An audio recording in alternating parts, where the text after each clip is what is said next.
ಶುಭೋದಯ, ನಮಸ್ಕಾರ. Welcome to Yoyo Kannada.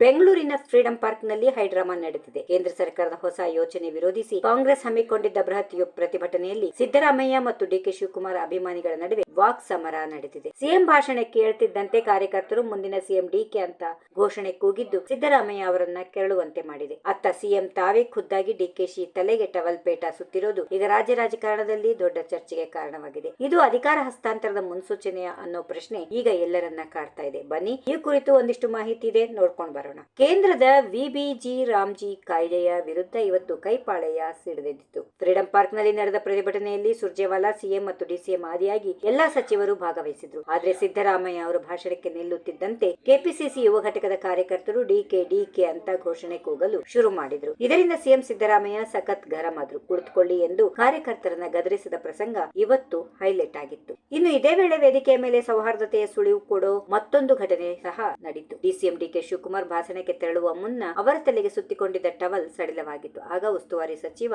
Surjewala ಅವರು ಕಟ್ಟಲು ಹೋದ್ರು. ಆದ್ರೆ ಅದನ್ನ ತಡೆದ ಸಿದ್ದರಾಮಯ್ಯ ತಾವೇ ಖುದ್ದಾಗಿ ಮುಂದೆ ಬಂದು ಡಿಕೆಶಿ ತಲೆಗೆ ಅಚ್ಚುಕಟ್ಟಾಗಿ ಪೇಟ ಸುತ್ತಿದ್ರು. ಈ ಫೋಟೋ ಮತ್ತು ವಿಡಿಯೋಗಳು ಈಗ ಸೋಷಿಯಲ್ ಮೀಡಿಯಾದಲ್ಲಿ ಸಖತ್ ವೈರಲ್ ಆಗ್ತಾ ಇವೆ. ಹಾಗೆ ಇದೇ ವೇಳೆ ಸಿದ್ದರಾಮಯ್ಯ ಅವರು ಡಿಕೆಶಿಗೆ ಪೇಟ ಕಟ್ಟಿದ್ದನ್ನ ಕಂಡ ಜನ ಇದು ಕೇವಲ ಟವಲ್ ಅಲ್ಲ, ಅಧಿಕಾರ ಹಸ್ತಾಂತರದ ಪೇಟ ಅಂತ ಚರ್ಚೆ ಮಾಡೋಕೆ ಶುರು ಮಾಡಿದ್ದಾರೆ. ಒಂದು ಕಡೆ ಘೋಷಣೆ ಕೇಳಿ ಸಿಎಂ ಗರಂ ಆಗಿದ್ರು, ಮತ್ತೊಂದು ಕಡೆ ಡಿಕೆಶಿ ಜೊತೆಗಿನ ಆಪ್ತತೆ ಪ್ರದರ್ಶಿಸಿರೋದು ಕುತೂಹಲ ಮೂಡಿಸಿದೆ. ಕೈ ನಾಯಕರ ಈ ಜುಗಲ್ಬಂದಿ ಮುಂದಿನ ದಿನಗಳಲ್ಲಿ ರಾಜ್ಯ ರಾಜಕಾರಣದಲ್ಲಿ ಯಾವ ತಿರುವು ತರುತ್ತೆ ಅನ್ನೋದನ್ನ ಕಾದ್ ನೋಡಬೇಕಿದೆ. ಇನ್ನು ರಾಜಭವನ ಚಲೋದಲ್ಲಿ ಕಾಂಗ್ರೆಸ್ ನಾಯಕರು ಬಿಜೆಪಿ ವಿರುದ್ಧ ಕೆಂಡ ಕಾರಿದ್ರು. ಮನ್ರೇಗಾ ಅನ್ನೋದು ಹಳ್ಳಿ ಜನರ ಭದ್ರ ಬುನಾದಿ, ಆದ್ರೆ ಕೇಂದ್ರ ತಂದಿರೋ ಹೊಸ ಕಾಯ್ದೆ ಜನರ ಪಾಲಿನ ಮರಣ ಶಾಸನ ಅಂತ ಕಿಡಿಕಾರಿದ್ರು. ಪ್ರತಿಭಟನೆಯಲ್ಲಿ ಜಿರಾಮ್ಜಿ ಜನರ ಪಾಲಿಗೆ ಮರಣ ಶಾಸನ ಅನ್ನೋ ಹಾಡು ಮೊಳಗುವ ಮೂಲಕ ಕೇಂದ್ರದ ನೀತಿಯನ್ನ ಕಟುವಾಗಿ ಟೀಕಿಸಲಾಯಿತು. ಒಟ್ಟಿನಲ್ಲಿ ಇವತ್ತಿನ ಪ್ರತಿಭಟನೆ ಕೇಂದ್ರದ ವಿರುದ್ಧ ಹೋರಾಟಕ್ಕಿಂತ ಹೆಚ್ಚಾಗಿ ಸಿದ್ದರಾಮಯ್ಯ ಮತ್ತು ಡಿಕೆಶಿ ನಡುವಿನ ಬಾಂಧವ್ಯ ಮತ್ತು ವಿವಾದಕ್ಕೆ ಹೆಚ್ಚು ಸಾಕ್ಷಿಯಾಯಿತು. If you like this video, ಬೇಗ ಲೈಕ್ ಮಾಡಿ, ಕಾಮೆಂಟ್ ಮಾಡಿ, ಶೇರ್ ಮಾಡಿ